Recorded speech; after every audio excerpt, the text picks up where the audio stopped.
বাংলাদেশে পরিবর্তনের হাওয়া বইতেছে। জামাত ইসলামেরও কিছু দোষ আছে। জামাত তো এখন বর্তমানে অনেক বড় দল হয়ে গেছে। ইসলামী দল একবারে ক্ষমতা যাওয়া উচিত। চরমনাই বের হওয়ার কারণে তারা থাকলে অনেকটা ভালো হতো। তারা বের হওয়ার কারণে তাদের নিজের অনেক ক্ষতি হয়েছে, এটা তারা পরবর্তীতে বুঝতে পারবে আর কি।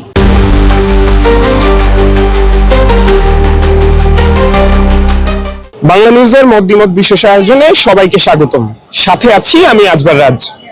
ত্রয়োদশ জাতীয় সংসদ নির্বাচনকে ঘিরে আমরা দেখছি বিভিন্ন রাজনৈতিক দল জোট গঠন করছে।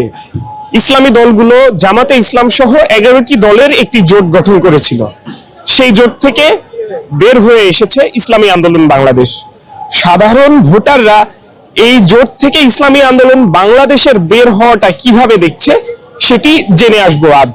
11 দলীয় জোট শাসনতন্ত্রের অনেক ভোটার ছিল বাংলাদেশে, সেই হিসাবে ওদের থাকা উচিত ছিল এই জোটে।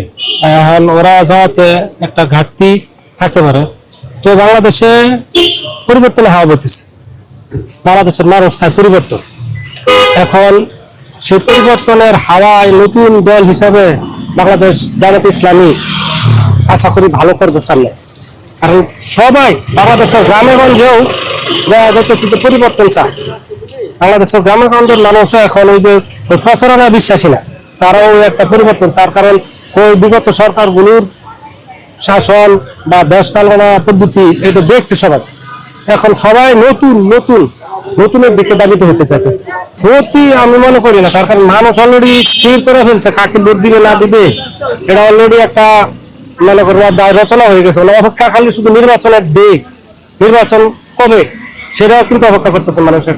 ছোট দল হিসাবে আমি কি বলবো, চরমনাইয়ের সাপোর্ট সম্পর্কে আমার ধারণা নয়। তো ভোট আছে চরমনাইয়েরও বিভিন্ন এলাকাতে আমাদের নির্বাচন হয়েছে।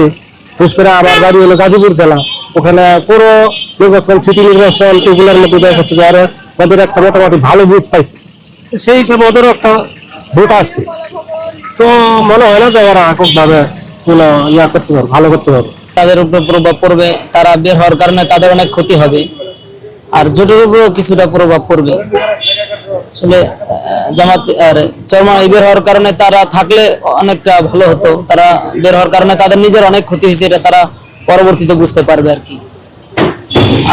আর জামাত ইসলামের যেহেতু তাদেরকে তারা এই জোটের ভিতরে ফাটল সৃষ্টি, জামাত ইসলামেরও কিছু দোষ আছে, এই কারণে তারা ফাটল সৃষ্টি করছে। এই কারণে জোটের ভিতরে একটা প্রভাব পড়তে পারে। ইসলামী দল আসার ক্ষেত্রে মানে একত্রিত থাকলে একটা ভালোভাবে আসতে পারতো। এই এখন একটা যদি আসতে না পারে, যে মানে কোনো কারণে হয়তো আসতে নাও পারে, যে দল ছুটে গেলে আসতে তো নাও পারে। আবার অনেক দিক থেকে তাদের প্রতি একটা বদনামও করতে পারে। ইসলামী দল এক হয় আবার আলাদা হয়। এই আসলে ইসলামিক দলের কার্যক্রম একটু ভালো হবে, অনেকটাই ভালো হবে আগের তুলনায়। পিছের 10-15 বছরের মধ্যে যেমন হচ্ছে তার চেয়ে একটু ইসলামী দলগুলোর দিকে মানুষের সবার নজর আছে। একটু কার্যক্রম একটু ভালো হবে, আগের চেয়ে অনেক ভালো হবে। একত্র বান্ধে থাকতে চাইলে ভালো হইতো, তাহলে দেশের জন্য অনেক ভালো হইতো। এটা চরমনাইয়ের জন্য মনে হতো একটু এর জন্যই ক্ষতি হইব। তার কারণ জামাতের দলের থেকে কোনো ক্ষতি হবে না মনে হতো। জামাত তো এখন বর্তমানে অনেক বড় দল হয়ে গেছে। ইসলামী আন্দোলন বলতে জামাত সবাই মিলে তো ইসলামী আন্দোলন।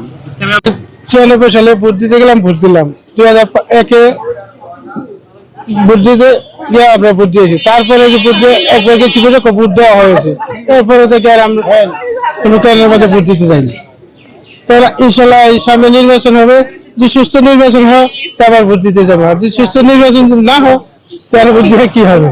ওইটা হলে ইসলামী দল মানুষ ইসলামী দলের যে জনগণ যারা পছন্দ করে তারা নির্বাচনে সরকারি বানাবে। ওটা আমাদের, আমরা যেদিকে জনগণ আছে ওইদিকে ইনশাল্লাহ থাকবে। জোর তাহলে মনে করে আমাদের দেশে ইসলামী দলকে তো জনগণের পছন্দ করে কম, কিন্তু ইসলামী দল একবারে ক্ষমতা যাওয়া উচিত। দেওয়া উচিত যে মানুষের যে কোনো একটা মানুষের একটা পরীক্ষা করে দেখতে, একবার সুযোগ দেওয়া তারা দেখা পরীক্ষা করে দেওয়ার দরকার।